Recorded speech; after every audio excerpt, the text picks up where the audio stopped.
दोस्तों ये है एक डिस्पोजेबल सिरिंज। इसका उपयोग आमतौर पर जीवन रक्षक दवाइयों को देने से लेकर के वैक्सीन देने तक कई मामलों के अंदर होता है। लेकिन इस डिस्पोजेबल सिरिंज को एक बार यूज करने के बाद फेंक देना होता है। लेकिन कई बार इंसानी गलती के चलते या फिर इंसानी लालच के चलते ऐसा नहीं होता।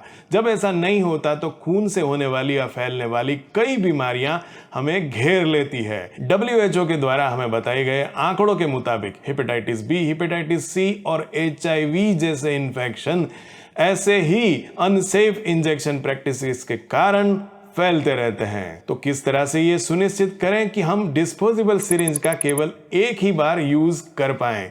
ऐसा मुमकिन अब है क्योंकि हमारे पास अब है ऑटो डिसेबल्ड सिरिंज। आइए देखते हैं ऑटो डिसेबल्ड सिरिंज क्या है और वो कैसे काम करती है। ऑटो डिसेबल्ड सिरिंज यूं तो लगती है सेम डिस्पोजेबल सिरिंज नीडल जैसी ही, लेकिन इसको एक बार दवाई भरने के बाद जब आप इसका प्लंजर वापस दबाते हैं और दवाई निकल जाती है तो वो प्लंजर वहीं चिपक जाता है और उसके बाद आप उस प्लंजर को विड्रॉल नहीं कर सकते। यानी कि यह इंजेक्शन केवल एक ही बार भरा जा सकता है और एक ही बार दिया जा सकता है। इसको दूसरी बार भरा ही नहीं जा सकता, यानी कि उसका दूसरा यूज मुमकिन नहीं है।